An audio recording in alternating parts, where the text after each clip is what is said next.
bem-vindos a mais um episódio do VMedCast, podcast oficial da VMed Pós-Graduação, que tem como objetivo trazer os bastidores da clínica prática ao empreendedorismo médico. E hoje, como nossa convidada, a gente tem a doutora Juliana Damaso, que é médica ginecologista, obstetra e mastologista. Ela é formada em mastologia pela USP de Ribeirão Preto, atua na saúde da mulher de forma integral, na prevenção ao tratamento do câncer de mama e com enfoque à reconstrução de mama. Doutora, muito obrigada por aceitar o nosso convite. Muito prazer estar aqui, estou muito feliz. A gente já está falando que vai fazer esse episódio já tem tanto tempo, né? E agora que deu certo, estou muito feliz mesmo de estar aqui com vocês hoje. Ai, muito que mesmo. bom. E hoje o assunto com certeza vai ser... Vamos fluir aí nesses assuntos. Vai fluir bastante. Com certeza. Doutora, quando a gente fala em ginecologia, obstetrícia, o que a maioria das pessoas pensam é justamente em parto, rotina feminina e consultório. Sim. Mas o que pouco se fala é sobre a pressão emocional, Sim. sobre uma agenda que não existe horário. Exatamente. E, principalmente, como manter uma clínica sustentável, uma vez que é muito volátil. Exato. E aí vem a primeira pergunta. Como é o panorama dos médicos na antiguidade para atualmente? Olha, essa é uma pergunta muito interessante, porque eu vejo que a ginecologia obstetrícia atualmente ela mudou muito, né? Antigamente a gente tinha isso de o médico ele sempre fazer a obstetrícia, e hoje eu vejo que muitas das vezes a gente tende a deixar um pouquinho a obstetrícia de lado, né? Eu amo a obstetrícia, sou obstetra, faço obstetrícia e eu fiz algumas opções na minha vida. Então, eu acho que a maioria dos meus colegas também pensam muito nisso. A gente faz uma especialidade que ela é unida, né, que é a ginecologia e a obstetrícia, mas muitas das vezes a gente acaba fazendo escolhas, pensando numa subespecialidade, por exemplo, ou focando em alguma coisa mais em específico no consultório. Então, por exemplo, no meu caso, eu fiz ginecologia e obstetrícia, mas eu optei também por fazer uma subespecialização, que foi a mastologia, né? Então, muitos colegas também fazem isso. Vão ficar no consultório para fazer parte de terapia de reposição hormonal, de fazer anticoncepção, a parte da ginecologia endócrina. Então, a gente acaba, hoje em dia, conseguindo ter um pouco mais dessa liberdade de fazer essas mudanças mesmo na rotina, sabe? E não ficar só na ginecologia, né?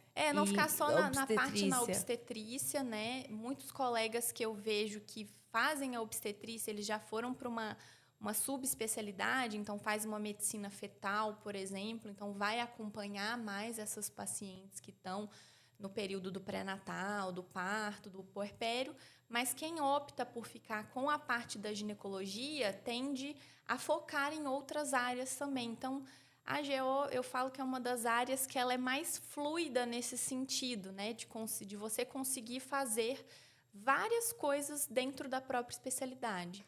Até porque, aí você me corrige se eu estiver errado, mas o médico GO, como a gente entende hoje, é aquele médico que melhor tem a formação para ver a mulher como inteira. É como se fosse um médico da família. Exatamente. É esse médico que a gente acaba tendo a confiança, Exatamente. Que liga em algum problema. Sim. E nos traz segurança. Exato. Né? Eu acho que é muito por conta disso que eu escolhi fazer ginecologia obstetrícia, que eu sou apaixonada por isso, e mesmo eu tendo feito uma subespecialidade, eu não quis largar a GO. Porque eu vejo que você, enquanto ginecologista, e enquanto a obstetrícia também, você vai acompanhar aquela mulher em todas as fases da vida dela. E até uma coisa que eu gosto muito de falar nas minhas redes sociais é justamente sobre isso. Você tá ali com a adolescente que acabou de menstruar a primeira vez, não está entendendo o que está acontecendo, está tendo uma bagunça ali no organismo. A mãe fica preocupada com a filha, as preocupações de anticoncepção, ai meu Deus, uma gravidez ali na adolescência. E aí, querendo ou não, você está com aquela mãe num período de uma terapia de reposição hormonal. a gente falar sobre outros assuntos. E aí chega, por exemplo, até dependendo na avó dessa menina adolescente, que eu vou tratar porque ela está com câncer de mama, por exemplo. Então, você consegue perpassar pela família inteira, justamente por isso, porque cada etapa da vida da mulher tem as suas próprias particularidades e que o ginecologista consegue, muitas das vezes, acompanhar elas em tudo, sabe? E cria principalmente a confiança, a segurança e o vínculo, né? Exato. Exatamente. E hoje, como funciona uma rotina de plantão e emergência obstétrica? Você acaba atuando também nisso? Sim, atualmente eu dou plantão de obstetrícia. Eu optei por não fazer plantão de clínica médica, por exemplo. Eu gosto de estar na rotina do plantão da obstetrícia, né? E nesse plantão, a gente vai atender tanto o pronto-socorro, então, para aquelas pacientes que estão com alguma queixa ginecológica, algum corrimento diferente, algum sangramento uterino anormal, então ela vai também passar por esse plantão. E o plantão da obstetrícia de fato, né? Uma gravidinha que está ali no começo e está tendo algum sangramento, está preocupada se é um caso de aborto, se é alguma coisa assim nesse sentido, ou alguma infecção de urina.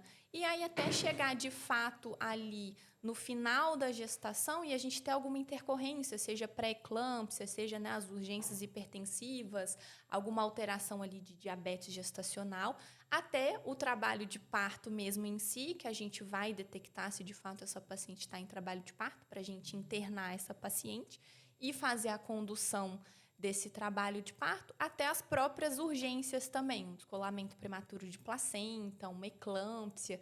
Então, a gente está, nesse momento, no pronto atendimento para isso, e aí também nos centros de parto normal, para acompanhar a paciente que está em trabalho de parto, e nas realizações das cesarianas, das laparotomias exploradoras.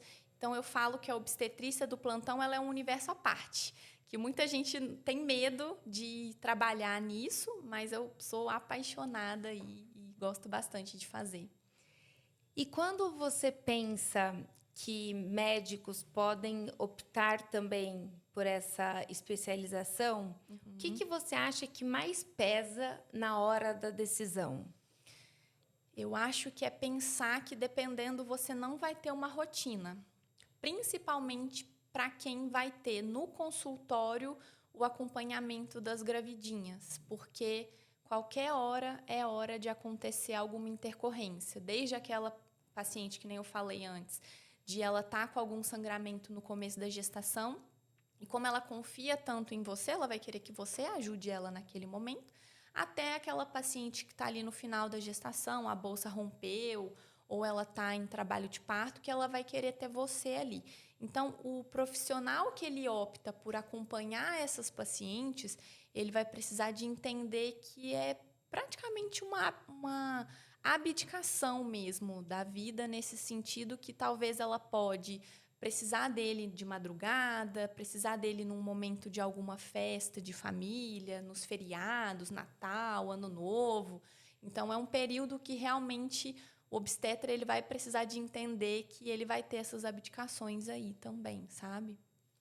E o que te fez se apaixonar por essa área que você está contando com tanta paixão e acaba criando essa curiosidade?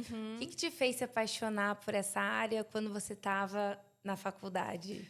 Olha, eu vou contar para vocês vão até rir, porque quando eu entrei na faculdade, eu falava que eu queria ser médica legista. Nada a ver, né? E quando eu estava na faculdade, a gente já, desde os primeiros períodos da faculdade, a gente já estava na atenção primária, atendendo. E eu lembro a primeira vez que eu vi uma profissional colhendo um Papa Nicolau e que eu vi o colo do útero pela primeira vez. Eu lembro que eu estava no terceiro período. Eu falei, olha, ginecologia. Você viu o colo do útero E e eu isso falei, que tinha não foi nem um exato. parto trazendo Não. uma criança à vida. E eu falei, olha, realmente foi algo muito interessante nesse sentido, né? E aí, quando eu fui para o quinto, para o sexto período, que aí eu já comecei a acompanhar mesmo a rotina da ginecologia obstetrícia, me apaixonei também, mais dando certeza.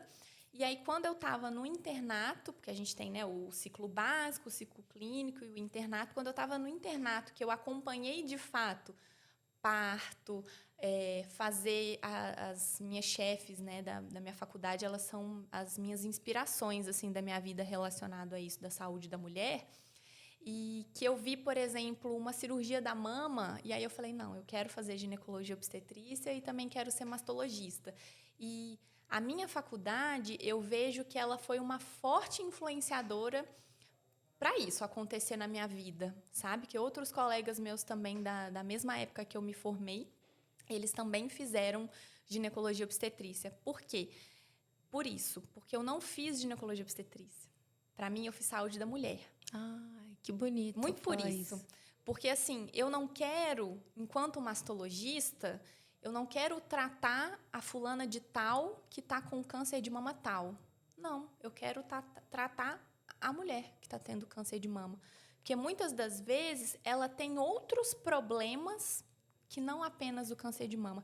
É claro que o câncer de mama, para ela, vai praticamente preencher a vida dela nesse tratamento, com todos os desafios, mas ela também tem outras coisas. Ela tem uma história, ela tem momentos da vida dela que fazem ela ter passado por isso ou não, né? Então, eu acho que é importante isso. Você é ginecologista obstetra, mas você está cuidando da saúde da mulher. E você pode acompanhar ela para o resto da vida dela. Então, acompanhar ela ali no momento que ela está menstruando, a ela ter engravidado, acompanhar ela no parto. Até mesmo aquelas pacientes que têm algum desafio para conseguir engravidar, conseguirem engravidar. E aí, dependendo, você tá envelhecendo com ela, né? E aí Sim. você tá ali acompanhando ela a chegar no momento desafiador, por exemplo, que é o câncer de mama. Então, eu amo falar isso, que eu não sou só ginecologista obstetra, eu cuido da saúde da mulher, né? Como um todo, nesse sentido. Só de curiosidade, meu pai também é médico, ginecologista, especialista em reprodução humana. Uhum. Ele tem mais de 47 anos de Olha formação. só. Ele já está na terceira geração fazendo parto. Exato. Então, cria tanto vínculo, né, Exato. com a paciente, que vai passando de avó para Sim. mãe, para filho. Exato. E ele fala, gente, não tem assim mais, né? Tô com 70 anos, já não tem mais como continuar. Sim. Mas aí vai passando para os médicos que confiam, né? Exatamente. É claro que eu não tenho todos esses anos de Jovem. carreira, mas eu falo que hoje o que eu acho legal também é que, por exemplo, eu tô com uma paciente que está com câncer de mama e eu tô acompanhando essa paciente.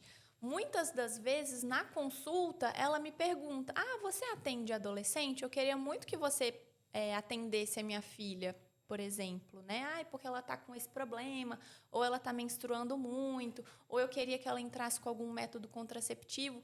Então, muitas das vezes, você conhece aquela paciente por conta de um problema e muitas das vezes você conhece toda a família dela, né? E aí a própria família te conhecendo, te vendo, vai querer passar com você também porque sentiu confiança na forma como você trabalha. Até marido, né? Quando Com a gente fala em certeza. obstetrícia, parto. Exato. Marido dá mais palpite, às vezes, do que a própria grávida, né? E esse é um ponto crucial, assim, a gente pensando na obstetrícia, em que a gente está ali no momento do parto, talvez a mulher, ela está num momento de estar sentindo dor, está com medo, e realmente o acompanhante, ele vai ser peça fundamental para essa paciente nesse momento. Então, você, além de você saber falar com a paciente, você tem que também saber falar com o acompanhante. E muitas vezes o acompanhante também vai pegar confiança em você, vai aceitar as coisas que você está falando. Então, é muito legal isso, sabe? Ter o acompanhamento e a confiança, né? Sim, exatamente. Confiança dos dois. Exatamente. E aí eu faço uma pergunta que você já respondeu, mas eu acho que com toda a sua boa vontade e sua alegria em falar, você acha do fundo do coração que a GO é uma profissão sacrificante? Não. Eu falo que assim, se eu te contar como que é a minha rotina hoje em dia,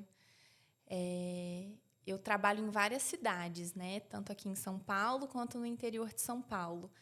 E eu gosto muito disso, né? Então, eu acho que hoje, para você trabalhar com ginecologia e obstetrícia, principalmente até com obstetrícia, diante de todos os desafios que hoje em dia eu vejo que estão ligados, né, a essa especialidade, de falarem de ser uma especialidade extremamente processada, todas essas questões, eu ainda falo, eu gosto muito de trabalhar. Então, eu não tenho medo, porque eu sei muito bem como que eu trabalho.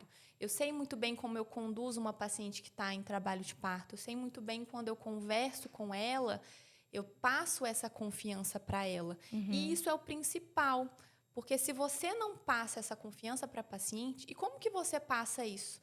Conversando com ela, olhando nos olhos, explicando para ela. Porque talvez, para mim, por exemplo, pensando no câncer de mama, claro que a gente falando na obstetrícia, mas você explicando para ela o que está acontecendo, ou até mesmo você está ali num trabalho de parto, você está vendo que o coraçãozinho está desacelerando, você precisa de explicar para ela, olha, a gente está tendo aqui uma condução do seu trabalho de parto, mas agora virou uma urgência que a gente vai precisar de fazer uma cesárea. E explicar a cesárea, explicar se acontecer alguma complicação. Então, hoje, se você age de boa fé, explicando, com humanização, eu ainda vejo como uma profissão muito linda. Então, eu não trocaria. Zero sacrificante. É sacrifício, acho que no sentido de você pensar que dependendo é isso, você não vai ter esses seus horários. Mas eu já sabia isso desde antes mesmo de eu entrar na especialidade. E eu acho que todo mundo que atua com ginecologia e obstetrícia, principalmente pensando na obstetrícia, entende isso. E muitas das vezes gosta disso, né? Então, isso é muito importante. E aproveitando o gancho, como que é o dia a dia de um ginecologista? Eu acho que a gente pode fazer essa separação é só do ginecologista, até porque, como você disse, ele pode ir para outras áreas também, né? Não Sim. trabalhar com obstetrícia, mas o ginecologista obstetra. Sim. Eu acho que essa separação ela é muito legal.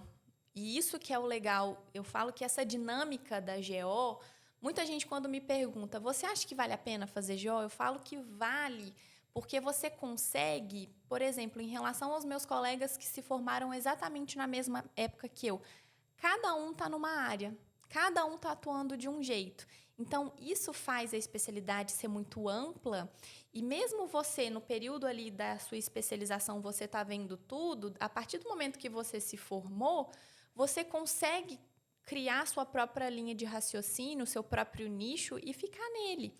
E isso que é o legal. Então, pensando, por exemplo, na rotina do consultório do ginecologista, você pode deixar aberto como uma ginecologia geral. Então, a paciente ela vai te procurar para colocar a vida em dia. Então, vamos fazer exames de rotina, coleta de Papa Nicolau, HPV DNA. Até, por exemplo, uma paciente que quer colocar um DIU, colocar um Implanon, ou conversar sobre terapia hormonal, planejamento familiar. Então, você consegue ter uma rotina muito legal de consultório, perpassando por todas essas questões, que não são queixas, né? Muitas das vezes, tudo bem, ela pode vir com uma candidíase, um corrimento, alguma coisa nesse sentido, mas ela também pode vir querendo colocar a vida dela em dia. E muitas das vezes as mulheres, elas fazem isso muito melhor do que os homens, né? De conseguir fazer os exames de rotina, todos nesse sentido. E aí, você também pode ter uma rotina de centro cirúrgico, né, fazendo exérese de zona de transformação, conização, CAF, você fazendo esterectomias, seja abdominais, sejam cirurgias vaginais, fazendo esteroscopia. Então, tem muitos procedimentos que eu não faço, mas tem colegas dentro da ginecologia que fazem, porque se especializaram nessas áreas também. Então, tende a ser muito dinâmico, porque tem um dia que eu estou no consultório, na terça-feira eu estou de centro cirúrgico. Na quarta-feira eu estou de plantão. Na quinta-feira eu também estou de consultório, mas só mastologia. Então, você consegue ter essa dinâmica muito legal. E eu gosto disso, de não ficar com aquela rotina sempre igual todos os dias, sabe? E explica pra gente um pouquinho melhor sobre quais áreas na ginecologia o profissional, o médico, ele pode seguir. Então, por exemplo, medicina integrativa. Sim. O que mais que ele pode seguir dentro da ginecologia sem a gente colocar obstetrícia agora? Sim. Pensando na ginecologia, você pode se formar e você vai ser um ginecologista geral, vamos dizer assim, né? Que é esse que cuida do que você falou agora. Exato. Para ver o dia a dia da mulher. Exatamente. Mas aí, por exemplo, eu posso, por exemplo, no meu caso, eu tô com uma paciente em segmento por conta de um sangramento uterino anormal, eu fazer todo esse manejo, mas chegar um certo momento que eu tô vendo que o meu manejo clínico ele não está sendo suficiente. Então, eu posso encaminhar essa paciente para um cirurgião ginecológico que faça uma esterectomia nela, ou que faça uma estereoscopia. Então, a gente consegue ter essas questões. Então, dentro da ginecologia, você pode ficar como um ginecologista geral, como seu pai, a parte de reprodução humana, então o ginecologista ele pode fazer essa área. Tem uma área que chama uroginecologia, então é a gente avaliar situações urológicas na mulher, então, por exemplo, uma perda de urina, avaliar essas questões, as esterectomias vaginais. A gente tem os ginecologistas oncologistas, então aquela paciente com câncer de ovário, câncer do colo do útero, câncer de endométrio, ela vai passar com esse especialista. Muitas das vezes ela começa com o ginecologista, ele vai fazer esse rastreio e, a depender da detecção de alguma dessas doenças, ele vai encaminhar, por exemplo, para o oncologista ginecológico. E a gente tem, por exemplo, também profissionais ginecologistas que fazem histeroscopias, videolaparoscopias, pensando em miomas submucosos ou algum tipo de endometriose que precisa de fazer uma laparoscopia e fazer a retirada dessas lesões ali do endométrio. Então, é muito ampla, né, todas essas questões que podem ser feitas. E uma curiosidade, quando você começou na sua paixão pela GO, o que ninguém conta quando você entra nessa área? Qual que é o segredo que falam assim, não, pula a água, tá quentinha? Eu acho que é muito essa questão da obstetrícia, sabe? Porque a gente acaba precisando de entender que se a gente vai ter a obstetrícia também no consultório, a gente vai ter uma vida de abdicação, sabe? E que eu até estava conversando com algumas amigas nesse meu último plantão, de como que a gente pode fazer para essa rotina não ser tão louca. Então, por exemplo, uma amiga minha que ela fez, depois que ela fez ginecologia obstetrícia, ela fez medicina fetal, que é uma subespecialização. Então, hoje ela faz ultrassom relacionado ao pré-natal, então ultrassom do primeiro semestre, segundo trimestre, terceiro trimestre, morfológicos, Doppler, e ela acompanha as pacientes em trabalho de parto. Ou seja, ela fez uma especialidade de ultrassonografia. Exato, ela fez ginecologia obstetrícia e aí depois se chama medicina fetal. Então, é o GO fazendo ultrassom, justamente para detectar malformações, alterações ali do ultrassom que poderia determinar que esse bebezinho está em sofrimento fetal, que a gente precisaria de resolver essa gestação. Então, ele é um subespecialista nessa área, sabe? Essa minha amiga, ela falou uma coisa muito legal, que ela acompanha pacientes no consultório particular dela relacionado a pré-natal, só que ela começa a perceber quando que vai nascer esse bebezinho, seria a data provável do parto. É claro que essas intercorrências ainda podem acontecer, mas ela tende a organizar a agenda dela para ela ter uma paciente por mês só, para ela ter a data provável do parto naquele mês. Para quê? Para não pensar que, dependendo, na mesma noite, ela vai ter 3 pacientes em trabalho de parto, por exemplo. Então, isso seria um desafio, porque ela não vai conseguir estar ao mesmo tempo com todas essas pacientes, e dependendo, são em hospitais diferentes, né? Então, isso são pontos interessantes que quem está indo para a ginecologia obstetrícia precisa de entender, que a partir do momento que optou por fazer a obstetrícia no consultório, é tentar fazer esse manejo para não ter muitas pacientes também, para não deixar a agenda lotada e não pensar nele próprio, né? Porque a gente tem que pensar que a gente também vai ter os nossos próprios problemas de saúde, dos familiares, a gente também, sei lá, vai ter um casamento para ir, família. Então, tudo isso, a gente acaba vendo algumas coisas para fazer, não pegando muitos pacientes ao mesmo tempo no particular, para não dar essas coincidências, sabe? E poder viver, né? E poder viver. Dá para viver, mas eu acho que é muito importante essa organização, sabe? Igual eu, por exemplo, como eu fiz a mastologia, eu optei por, no meu consultório, eu atender pacientes de ginecologia e pacientes de mastologia.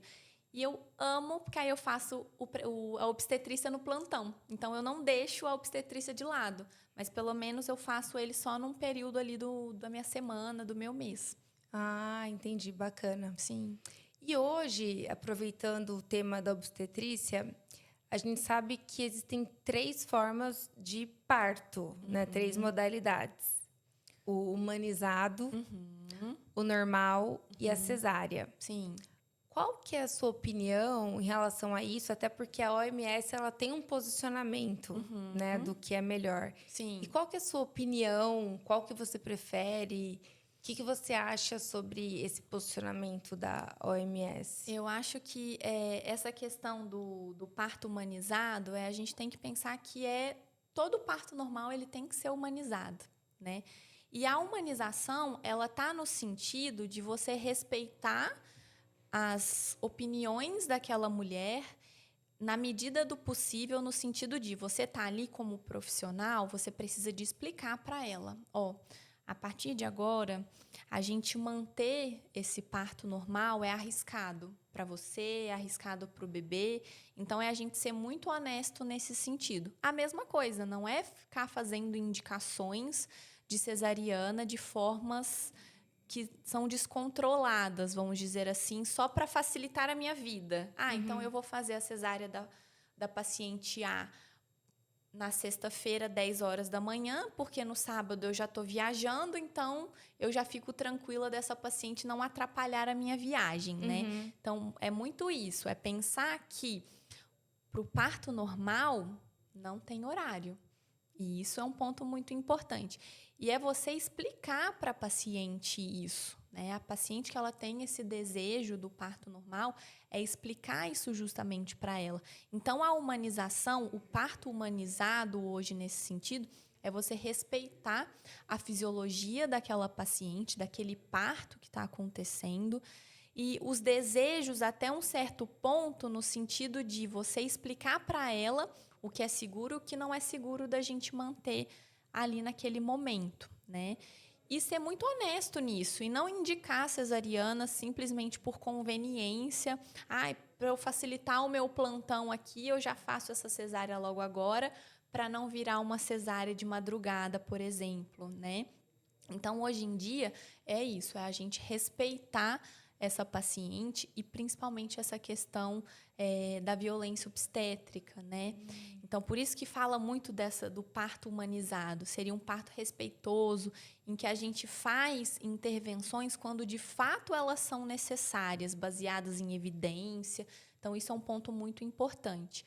Hoje, eu não tenho nenhuma preferência. Eu acho que as duas vias são lindas, elas são emocionantes das duas maneiras. Eu me emociono nas duas situações e eu tenho várias histórias de situações emocionantes das duas, e que é o que a gente tem que pensar. Mãe e bebê estando bem, a via de parto não faz essa mulher ser mais ou menos mãe porque ela escolheu uma via por algum motivo, sabe? Hoje é claro que a gente sempre tenta incentivar o parto normal, pensando que a cesariana ela é uma cirurgia que ela vai ter riscos, né?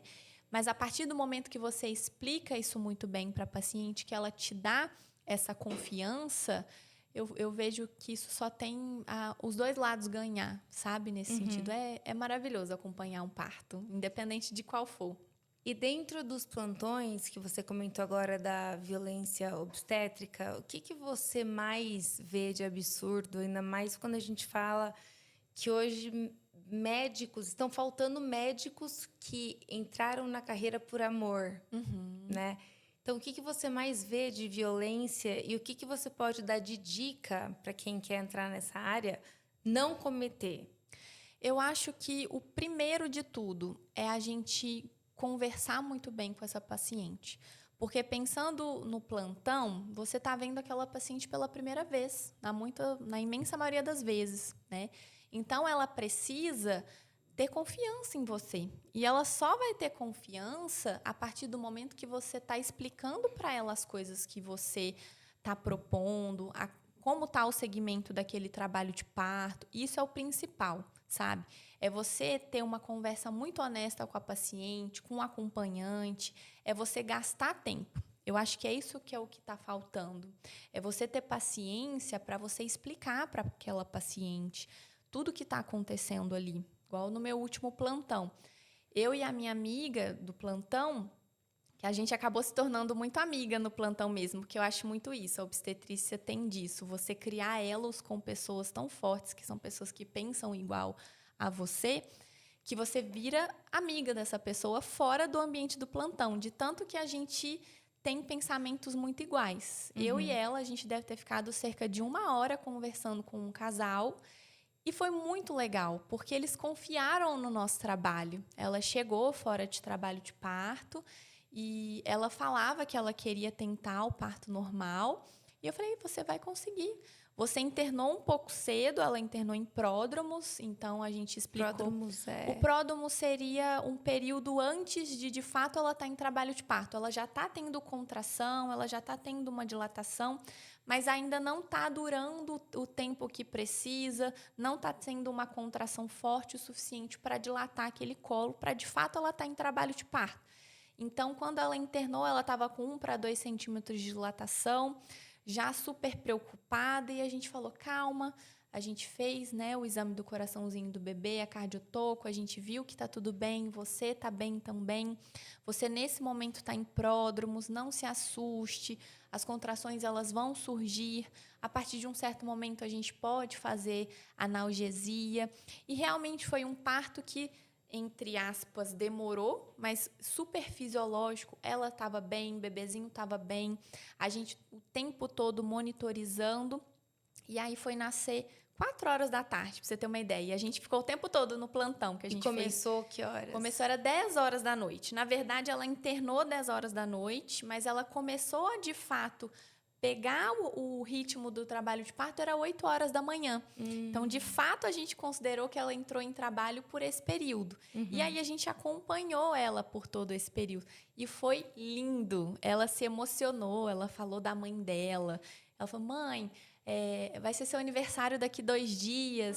E olha aqui, eu consegui, sabe? Ela falando, eu consegui o parto normal. Foi muito lindo. Que então, lindo. eu acho muito legal isso. A humanização tá nisso, é você conversar com essa paciente, é você encorajar ela de que tá dando tudo certo, até conversar também com o acompanhante sobre isso. Foi muito emocionante, sabe? Tava eu e as minhas colegas do plantão e todo mundo ficou emocionada na hora que ela falou isso da mãe dela, sabe? E ela falando, eu consegui, agradecendo a gente. Então, foi muito legal. Isso deve ser muito gratificante, E aí, a hora que né? a gente começa a chorar, e aí, pronto. Ainda mais, é você contando, eu tô arrepiada, imagina É você muito naquele lindo. momento. Sim. E agora vamos fazer um link com o seu consultório, a parte doutora Juliana como empreendedora. Sim. Como começou a sua trajetória no empreendedorismo dentro da clínica? Olha, eu falo que foi desde quando eu terminei a residência de ginecologia e obstetrícia, mas eu ainda optei por fazer uma subespecialização, então eu ainda tive Da mastologia. a mastologia por mais 2 anos, né? E eu não quis esperar terminar a residência de mastologia para eu, de fato, começar o meu consultório. Mesmo sendo poucas vezes na semana, eu acho que eu já quis começar justamente para eu entender isso, né? Porque a gente acha que é fácil, vou simplesmente abrir ali meu consultório, pronto e acabou. Não, você tem que pensar se você tem um CNPJ, como é que tá esse seu CNPJ. A sala que você usa, você vai alugar uma sala só para você. Você vai montar essa sala, você tem que ver se ela está de acordo com a vigilância sanitária, alvará de bombeiros. Então, tudo isso eu fui vendo durante a própria residência de mastologia, para já, quando eu terminasse, eu já estar com tudo isso relativamente pronto para já dar andamento nesse sentido, sabe? Mas no começo, como que você fez para captar pacientes? Olha, hoje em dia eu vejo que a rede social ela é uma boa forma de captação de pacientes e até o fato de você estar no Google, por exemplo. Isso são pontos muito importantes que eu vejo hoje. Hoje, por exemplo, o meu principal local de trabalho é Ribeirão Preto, que tem uma concentração grande de profissionais, né, tanto ginecologistas obstetras quanto outras especialidades, e eu nunca vi isso como um problema, sabe? Porque eu acho que se você é bom e você gosta do que você faz, independente de onde você estiver, você vai conseguir ter seus pacientes, porque os pacientes eles vão gostar do seu trabalho e vão se identificar. E aí eu vejo o quão importante pensando no meu caso, que eu cheguei numa cidade que eu sou desconhecida, né? Eu não morava em Ribeirão Preto antes. Então, eu estou começando do zero, né? Vamos dizer assim. Então, a captação, ela vem muito disso atualmente. A gente está muito digital. Então, a gente também tem que ter essa presença no digital. Mas você trouxe pacientes do digital, Sim. através do digital. A maioria dos meus pacientes. O que eu tive muito são pacientes, atualmente, pacientes que eu já acompanhava em outros serviços e que, quando eu saí desses serviços, gostaram tanto de mim que quiseram me procurar também ali no consultório, como mesmo no digital, de você estar fazendo uma presença no Instagram, de você fazer vídeos, você explicar como é que é seu trabalho, com o que você trabalha, e o próprio Google também nesse sentido. E quando você vai orientar algum médico que queira começar com consultório já imediatamente, igual você que começou numa cidade desconhecida, qual o maior erro que você vê nesse médico? Eu acho que a gente acaba ficando com essa questão do... Ai, meu Deus, eu preciso já ter uma grande quantidade de pessoas, né? A gente estava conversando antes de vir para cá muito sobre isso. Talvez no começo a gente tenha aquela coisa de, meu Deus, eu preciso de atender, eu preciso de ter pacientes. E isso é um ponto interessante, né? A forma como você está captando o paciente, muitas das vezes, quando você está na rede social, que você coloca ali a sua cara a tapa, vamos dizer assim, porque você está se mostrando, né? Sim. Muitas das vezes, o paciente que está ali te vendo, ele se identifica com você. Ele gosta do que você fala. Então, ele já te procura sabendo como que você atua, sabendo a sua linha de pensamento, como que você entende determinados assuntos. Então, isso é um ponto importante.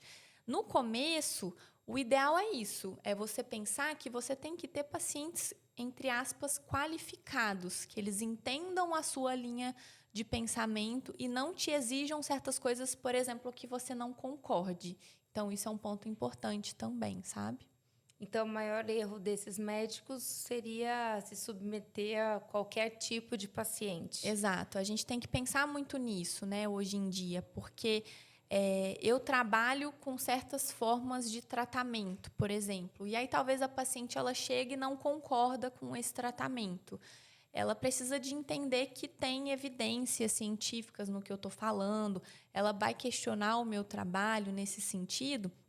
Então, é importante você explicar para a paciente, né, o seu ponto de vista, de onde você está se embasando nesse sentido. Então, é pensar muito nisso. Você vai ter os pacientes que se identificam com você. Então, não pense que você vai ter quantidade, você também tem que ter qualidade desses seus pacientes. E o seu paciente vai pensar isso de você também, quando ele está te procurando, sabe? Se você está pensando como ele, se ele gostou do que ele viu em relação à sua rede social. Eu, por exemplo, trabalhando com pacientes com câncer de mama, eu falo muito sobre humanização, porque eu preciso de estar muito com aquela paciente. Eu preciso de explicar, porque é um momento de muita vulnerabilidade para aquela paciente.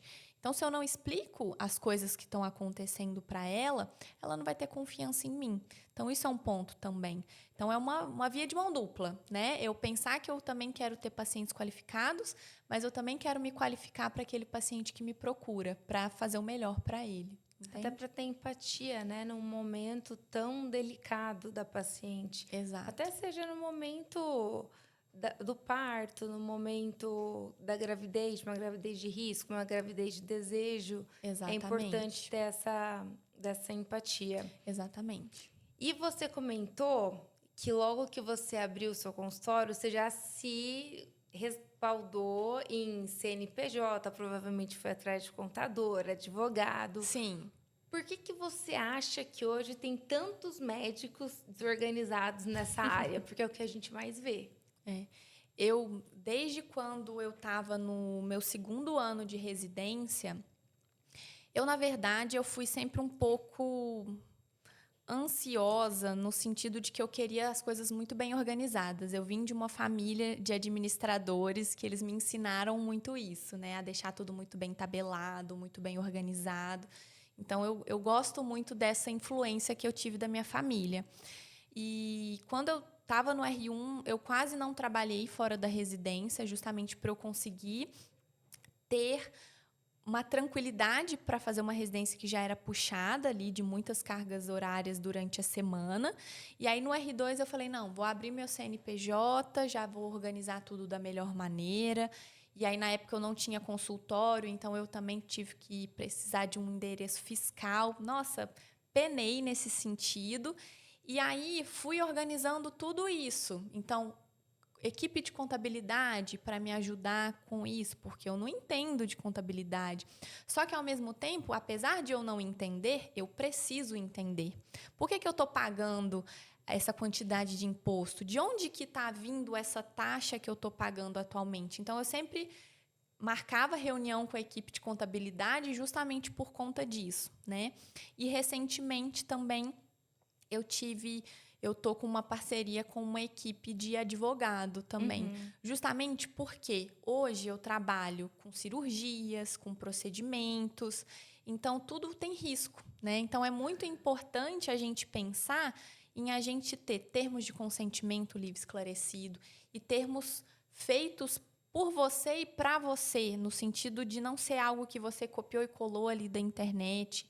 Então, você ter uma assessoria jurídica hoje em dia, eu vejo um ponto extremamente importante, né? Eu, conversando com os meus colegas, eu sempre falo, olha, qualquer contrato que eu tenho hoje de trabalho, não só eu que leio.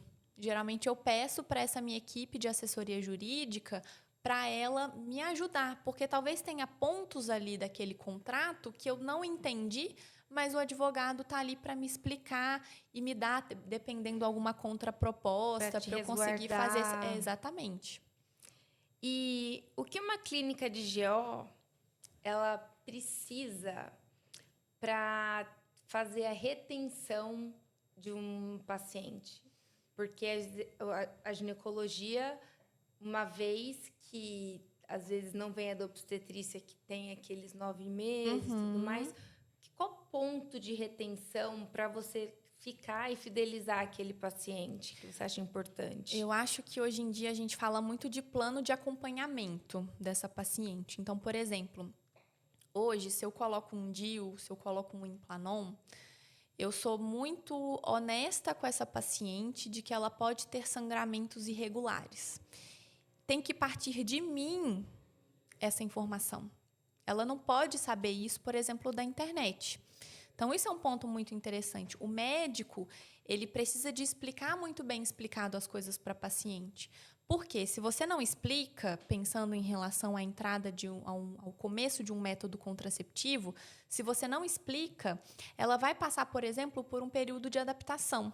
E esse período de adaptação pode dar uma bagunça na vida dela, né? No sentido de ter menstruação por mais dias, em mais quantidade, com cólica. E se você não explica isso para ela, que isso faz parte a depender da situação do período de adaptação... Aí ela vai explicar e vai explicar tudo errado. Exato. E aí o que vai acontecer? Ela vai desistir daquele método, dependendo, ela não volta com você. Então, geralmente, quando eu estou organizando uma inserção de DIU, eu estou organizando uma inserção de Implanon, dentro do valor que eu estou cobrando para fazer isso, está incluído uma consulta pré-inserção, a própria inserção propriamente dita e um retorno, geralmente 3 meses depois, para essa paciente ela voltar comigo para eu entender como que está esse período de adaptação. Então, isso é um ponto muito legal. Você ter esses períodos de acompanhamento com a paciente já incluídos no valor que você está cobrando ela, né? Então, por exemplo, você está entrando com uma terapia de reposição hormonal para essa paciente. entrou com estradiol, colocou um DIU nessa paciente. Então, é legal ela ter esse acompanhamento com você, justamente para ver se os sintomas dela de menopausa resolveram ou não. E não simplesmente você passar uma terapia hormonal e mandar essa paciente embora e tchau. Não, é deixar essa paciente junto com ela, porque aí ela se sente segura de que ela tem alguém para ajudar ela caso algo saia do normal. Por exemplo, também uma paciente com um HPV 16, 18, uma lesão ASC-H, um HCIL, alguma coisa nesse sentido, em que ela precisa de ter um acompanhamento com colposcopia. Então, você vai ter uma regularidade em ver essa paciente. Então, é você criar esses planos de acompanhamento para ela. E até o próprio pré-natal, né? Você acompanhar ela, olha, você precisa de tantas consultas, se esse profissional faz ultrassom, você inicialmente vai fazer tantos ultrassons e a gente vai culminar no parto em si, que eu posso te acompanhar. Então, esse obstetra, ele vai fazer esse plano de acompanhamento para essa paciente. Então, são as formas que a gente tem de fidelizar essa paciente com a gente no consultório. Até porque dentro da ginecologia, tirando a obstetrícia, é muito difícil a gente falar de previsibilidade de caixa, né? Então, o médico, ele precisa se preparar para ter um caixa, uma vez que não tem certeza. A paciente pode falar, eu quero, mas aí não quero, não aparece mais, Sim. some. Precisa ter essa organização financeira. Sim, exatamente. E isso acontece bastante, principalmente nos médicos entrantes na área. Exato. O que eu vejo hoje, que cada vez mais a gente tem visto, né, é que tem muita paciente, por exemplo, que agenda uma consulta e falta. E aí, talvez você reservou um horário na sua agenda para aquela paciente e ela faltou. Então, querendo ou não, você estava contando com aquele valor daquela consulta, daquele procedimento, e ela simplesmente faltou e não te explicou. Então, hoje em dia, a gente acaba, junto com o secretário, até para conversar com essa paciente, explicar como que é importante a gente ter a certeza de que ela vai vir na consulta. Então, hoje em dia, eu acabo solicitando algum sinal para essa paciente, para justamente, você me dando esse sinal, eu estou garantindo que esse horário é seu, e aí, a partir disso, se você faltar, esse valor ele não é ressarcido, ou se você explicar a sua falta por algum motivo, a gente faz uma troca de datas, alguma coisa assim nesse sentido.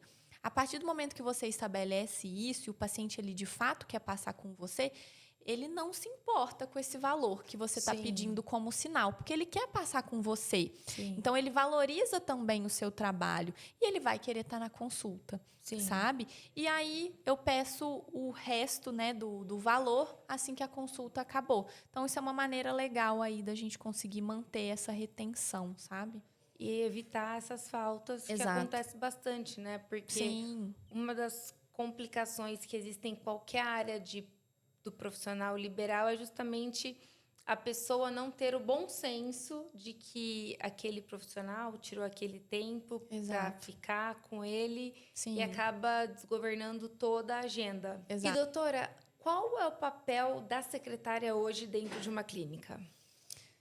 Muito importante. Muito importante, porque se a sua secretária ela não responde bem o seu paciente, muitas das vezes o seu paciente não vai querer marcar a consulta.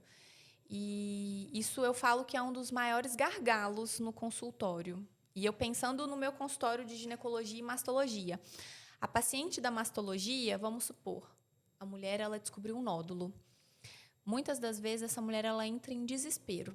Porque ela já pensa, meu Deus, será que é um câncer? Né? E aí ela já começa a procurar profissionais, já quer marcar um ultrassom, já quer fazer alguma coisa, ela já vem com várias preocupações. Se ela não é atendida adequadamente pela minha secretária, já é um balde de água fria. E por mais que a minha secretária não seja eu, ela tem que pensar muito igual a mim. Tem que ter sua cultura, né? Ela tem que ter o meu pensamento. Então, eu acho que isso é muito importante. Então, eu sempre estou com o meu celular profissional perto para eu ver como que a minha secretária está respondendo justamente por conta disso. Porque é muito importante. Porque se a paciente ela vem com uma questão, com um medo, e ela não é respondida, pronto. Ou friamente. Ou respondida friamente, isso já é um problema. Porque dependendo, por mais que eu não seja dessa maneira, se ela chega e ela é respondida desse jeito pela minha paciente, pela minha secretária, perdão, essa minha paciente ela vai chegar para mim com 2 pés para trás. Ela já vai ter medo, receio de como que vai ser a consulta. Ou às vezes nem vai, né? Ou às vezes nem vai. Então, eu vejo hoje a escolha de uma secretária, um secretário, um processo muito importante. Porque muitas das vezes você está ali no Google, você está ali no Instagram, os pacientes eles aparecem no seu telefone, no seu WhatsApp profissional, procurando saber como que é a sua consulta. Mas se ele não for bem atendido nesse sentido, muitas das vezes ele vai embora. Então, a secretária, você tem que ter essa conversa muito grande com ela, sabe? Para a gente conseguir ter isso muito bem alinhado. Até alinhamento de cultura, pensamento, Exato. como lidar com o paciente. Tudo o que pode, o que não pode, porque tem isso também, né? O CRM, ele orienta muito a gente, porque a gente não pode ficar vendo exames pela rede social, pelo WhatsApp, pelo Instagram, porque isso fere a Lei Geral de Proteção de Dados. Querendo ou não, ali não é um ambiente de consulta. Então, até a forma como a gente explica isso para a paciente é importante, né? Muitas entendem quando a gente explica a situação. E aí, a própria secretária, ela precisa de falar, olha, aqui a gente não consegue te explicar esse exame, mas na hora que você estiver ali na consulta, a doutora vai te explicar isso tudo direitinho, pode ficar tranquila. Então, tem jeitos e jeitos de você falar sobre qualquer coisa, né? Bacana. E, infelizmente, nosso tempo está acabando. Para a gente Passou fechar... muito rápido. Muito. Precisamos de um outro episódio. Vamos marcar, com certeza. Precisamos. Que dica que você dá para aquele médico que quer entrar na GO, seja como mais uma especialidade ou seja como a especialidade da vida? Tem amor, pensando principalmente na questão da obstetrícia, né? Eu acho que você tem que gostar muito de fazer essa parte, porque é uma área muito desafiadora, né? Então, você precisa de entender que é uma área que você tem que ser extremamente humano. Você realmente tem que mostrar para essa paciente, você tem que explicar muitas coisas. E talvez se você não tiver essa paciência para explicar isso, talvez não seja uma área tão interessante nesse sentido, sabe? Então, é uma área que você tem muitas possibilidades, mas você sempre tem que pensar nisso, que você vai, em algum momento, estar na obstetrícia e é muito importante que você faça ela com muito amor. Ah, doutora, muito obrigada. Por nada. Muito obrigada por ter aceitado o nosso convite. E a gente tem como resumo geral aqui que, além da obstetrícia ser uma parte extremamente técnica, o médico ele também precisa saber dessas questões que a gente colocou, da rotina insana, da falta de agendas, muitas vezes por conta de partos, problemas, etc. Mas, principalmente, ser humano, né, com o outro. Eu acho que a gente tem que lembrar disso, que você falou da questão da gestão. É você ter uma organização, você ver como que você quer atuar, em quais áreas você quer atuar. No consultório, você consegue ter essa liberdade, então é muito importante você ter isso e, com certeza, sempre lembrar dessa parte da humanização. E agir com amor. Com certeza. Terminamos mais um episódio do VMedCast, mas antes, não esqueça de se inscrever no canal, ativar o sininho para não perder os próximos episódios. Te vejo lá!